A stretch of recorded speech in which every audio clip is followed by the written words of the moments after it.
오늘 설교의 제목은 구슬이 서말이라도 꿰어야 보배, 이런 제목입니다. 붕어빵 안에 붕어가 없다는 말 우리가 많이 하지요. 이 말이 무슨 말이겠습니까? 붕어 모양을 하고 있지만 그 안에 붕어는 없습니다. 이 말을 우리는 그렇게도 생각해 볼 수 있어요. 교회 안에 교회가 없다. 교회 간판은 걸려 있지만 분명 교회라고 이름은 불려지지만 그 안에 교회가 없다. 교회가 뭡니까? 건물이 아니잖아요. 교회는 예수 그리스도를 믿는 사람들의 모임이 교회입니다. 그런데 교회 안에 교회가 없다면 그것을 어찌 교회라고 할 수 있겠어요? 그런데 오늘날 교회라고 불리는, 교회라고 사람들이 알고 있는 그 안에 교회가 없는 교회들이 참 많습니다. 그리스도인 안에 그리스도가 없다면 어찌 그리스도인이라고 말할 수가 있겠습니까? 최근에 우리가 성경학교를 했습니다. 유치부와 어린이부 성경학교를 아주 아이들이 많이 참석한 가운데 은혜롭게 마쳤는데, 성경학교 안에 성경이 없다면 그게 무슨 성경학교이겠어요? 지난주 재직수련회를 했습니다. 우리 재직들이 많이 참석해 주셨어요. 감사를 드립니다. 이번 재직수련회 강사 목사님께서 이런 이야기를 했어요. 그 교회에서는 해마다 연말이 되면 성경 읽기표를 나누어 준다고 합니다. 그래서 모든 성도들이 가능하면 1년을 시작하면서 성경을 일독하도록 그렇게 권면을 한다고 했습니다. 성경을 읽다 보면 많은 것을 깨닫게 되고 우리가 성경에서 진리를 발견하게 된다는 것이죠.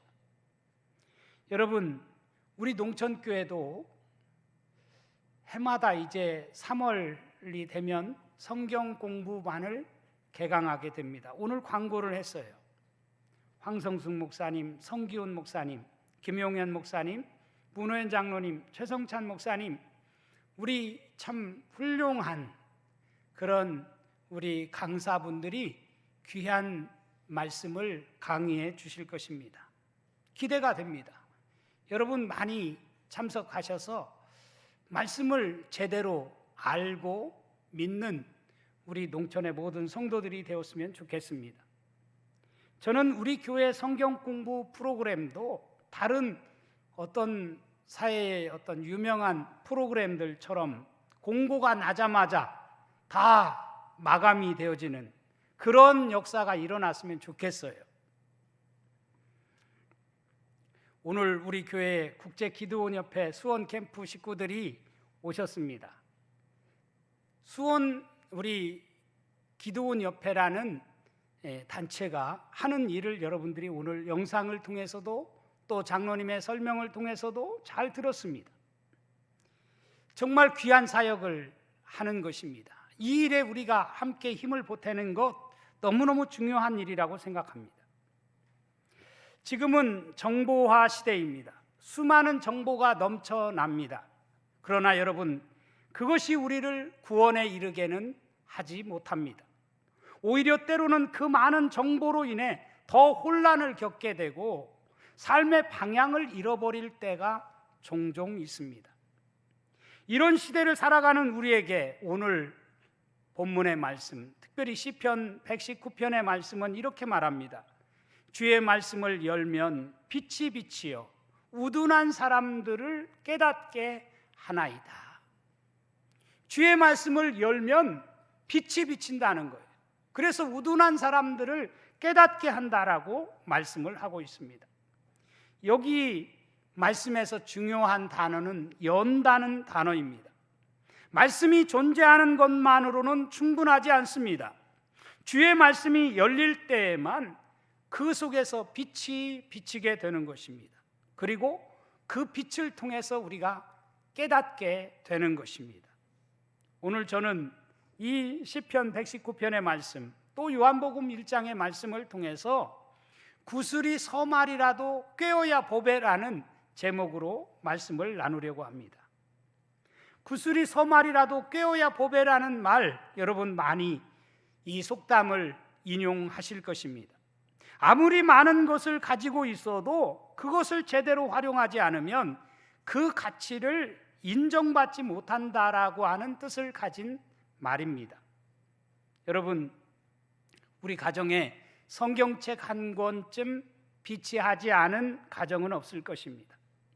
그 성경책이 만일 책상 위에 혹은 책꽂이 위에 그냥 꽂혀만 있다면, 놓여만 있다면 그것은 아무런 소용이 없습니다. 마치 구슬이 서말이라도 꿰어야 보배이듯이 그 말씀이 우리의 삶 속에서 적용되어질 때 그 말씀은 가치가 있는 것입니다. 오늘 우리가 읽은 요한복음은 이렇게 시작되어져요. 태초에 말씀이 계시니라. 이 말씀이 하나님과 함께 계셨으니 이 말씀은 곧 하나님이시니라. 요한복음은 예수 그리스도를 증거하는 책입니다. 요한은 예수 그리스도를 증거하면서 예수 그리스도는 태초부터 계신 분이다 라고 말씀을 하고 있습니다. 그리고 무엇보다 말씀으로 존재하시는 분이다 라고 하는 것을 1장 1절에서 분명히 밝히고 있습니다. 그뿐만 아니라 1장 14절에 가서 보면 그 말씀이 육신이 되어 우리 가운데 오셨다라고 그렇게 말씀을 하고 있습니다. 그러니 얼마나 말씀이 소중합니까? 그러니 말씀이 얼마나 중요한 것입니까? 말씀이라는 단어는 헬라어로 보니까 두 단어가 있어요. 하나는 로고스라는 단어가 있고요, 또 하나는 레마라고 하는 그런 단어가 있습니다. 오늘 요한복음 1장 1절에 나오는 말씀이 계시니라 라고 할 때 이 말씀은 로고스라는 단어로 쓰여져 있습니다. 로고스라고 하는 단어와 레마라고 하는 이 단어는 모두 하나님의 말씀을 의미하지만 약간 차이가 있어요. 로고스는 그야말로 기록된 말씀으로서 성경 전체를 가리킬 때 우리는 로고스의 말씀, 로고스라고 그렇게 표현을 합니다. 그런데 여러분, 그 말씀이 레마의 말씀이 될 수도 있어요. 레마라고 하는 뜻은 무슨 말이냐면 그 말씀이 특정한 상황 속에서 내게 주신 하나님의 말씀이 될 때 그 말씀이 레마의 말씀이 되는 것입니다. 그러니까 아무리 하나님의 말씀인 로고스라 하더라도 특정한 상황 속에서 내게 주신 하나님의 말씀으로 다가올 때만 로고스가 레마의 말씀이 되는 것입니다. 말씀은 단순한 정보가 아닙니다. 하나님의 계획과 뜻이 그 안에 담겨져 있습니다.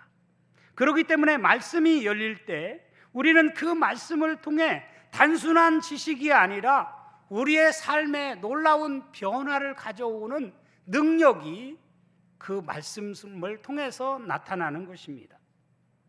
요한은 우리에게 이렇게 말합니다. 그 안에 생명이 있었으니 이 생명은 사람들의 빛이라. 빛이 어두움에 빛이 돼 어둠이 깨닫지 못하더라. 이렇게 말씀을 하고 있어요. 말씀이 생명을 낳고 그 생명이 빛이 되어서 어둠을 비추게 된다라고 하는 그런 뜻입니다. 가령 어떤 사람이 창고 안에 들어가게 되었습니다. 그는 그 창고 안에서 너무 어두워가지고 여기저기 부딪히고 넘어질 수밖에 없었다고 합니다. 그는 어둠과 씨름하며 이 창고가 왜 이렇게 위험한가라고 생각을 했어요. 그런데 누군가가 그 창고 안에 있는 스위치를 켜자 그 창고 안에는 그야말로 모든 것이 다 환하게 보였습니다. 창고는 하나도 변한 게 없어요. 하지만 빛이 들어오자 상황이 해석되기 시작한 것입니다. 우리 인생도 마찬가지라는 것입니다. 우리 삶의 문제가 하나도 사라지지 않았어도 말씀의 빛이 우리에게 비춰지기만 하면 그 문제에 대해서 해석이 됩니다. 그래서 원망이 감사가 되고요, 그래서 절망이 새로운 소망을 얻게 되어지는 놀라운 역사가 일어나게 되는 것입니다. 시편 119편은 말씀의 찬가다 이렇게 불려지는 장입니다.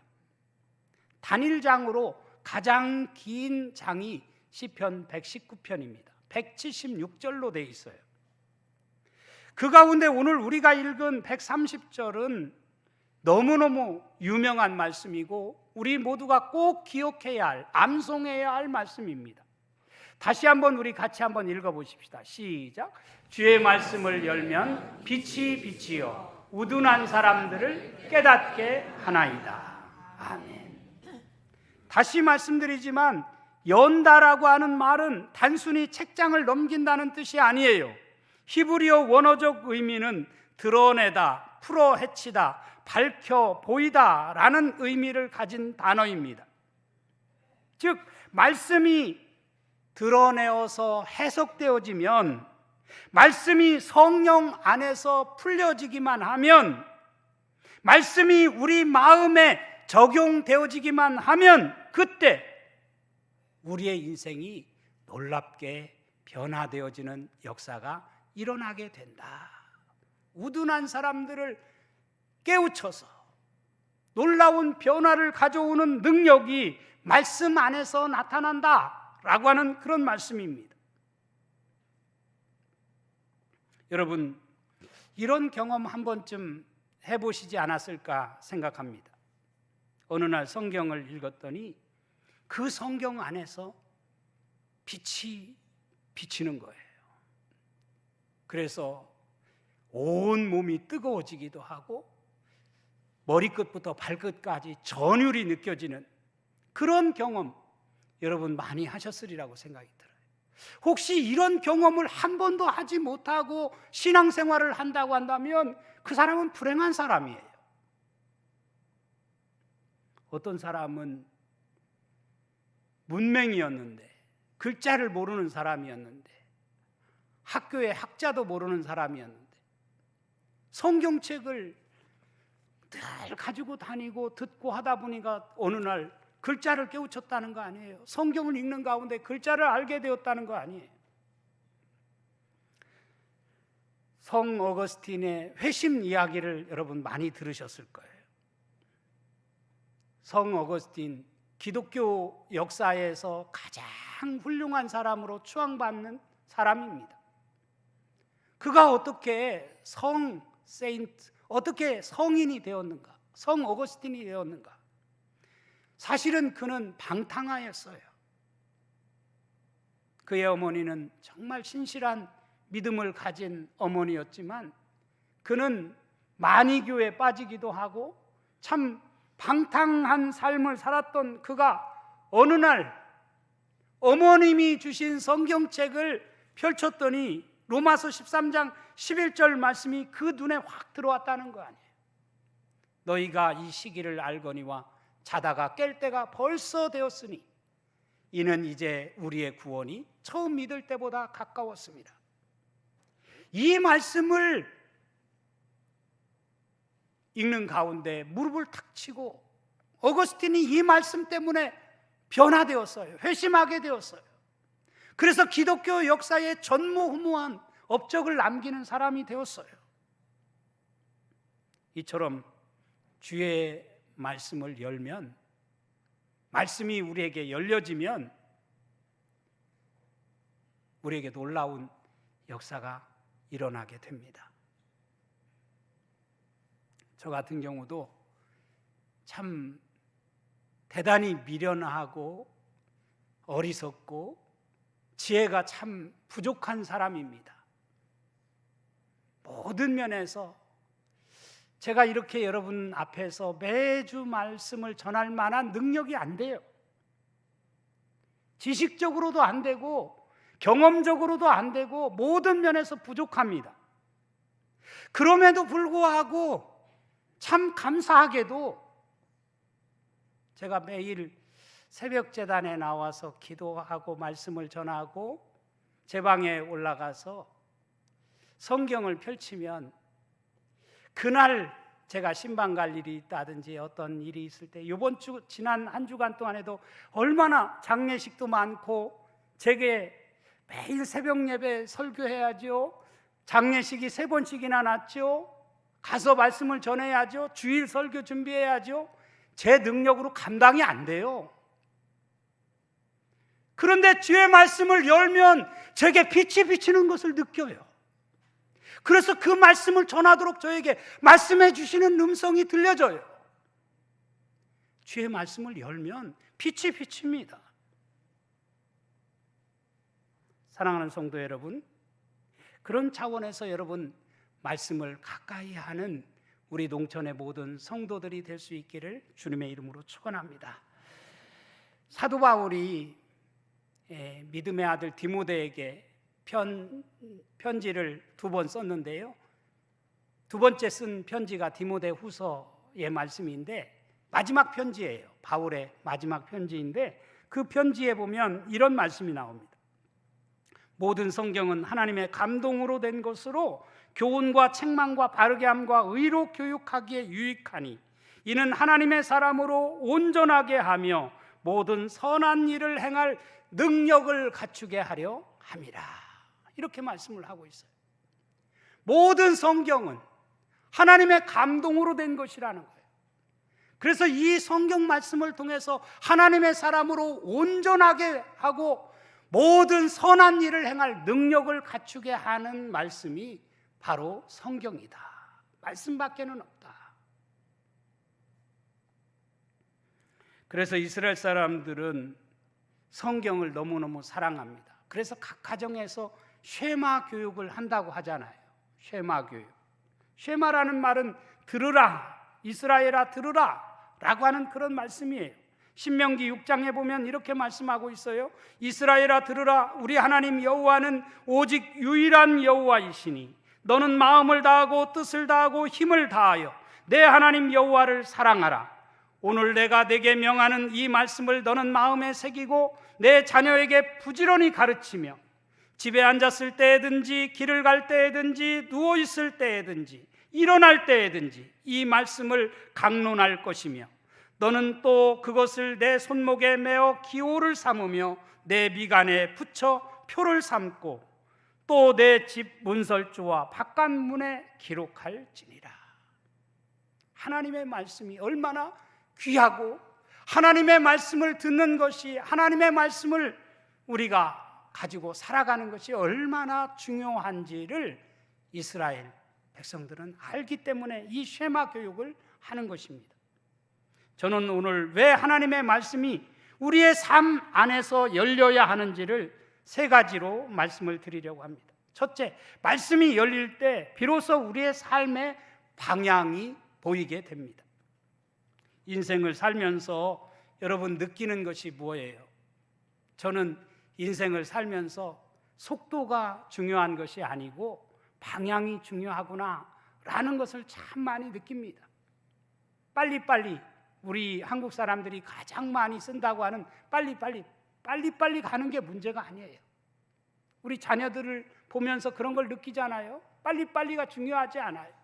속도가 중요한 것이 아닙니다. 어디로 가느냐, 방향, 올바른 방향으로 가는 것이 중요합니다. 성경은 이처럼 올바른 방향을 제시해 주는 우리 인생의 나침판과 같습니다. 빛의 첫 번째 역할은 방향을 보여주는 거예요. 안개가 낀 날씨가 운전하는데 가장 힘들다고 하잖아요. 방향을 알 수가 없으니까.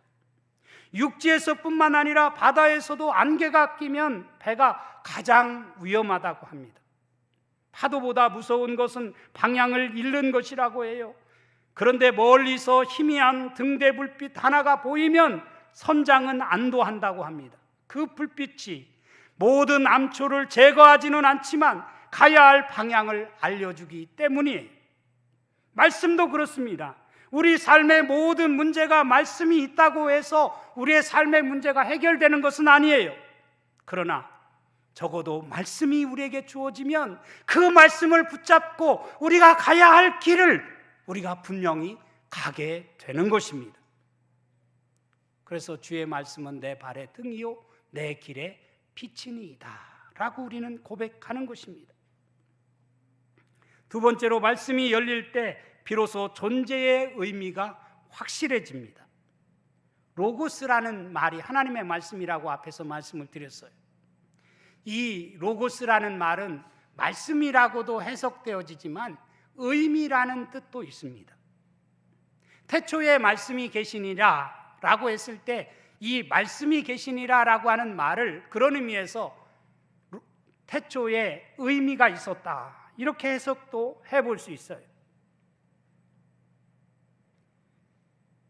하나님의 말씀이 존재한다라고 하는 것은 이 세상에 의미를 부여해 주는 것입니다. 그렇기 때문에 말씀이 중요한 거예요.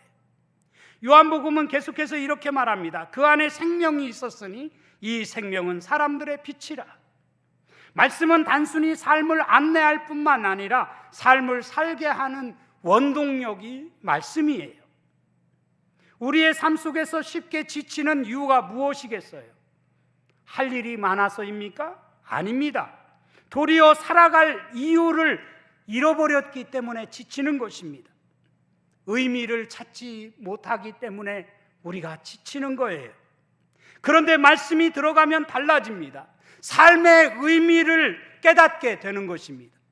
살아갈 이유를 깨닫게 되는 것입니다. 그렇기 때문에 말씀이 중요한 거예요.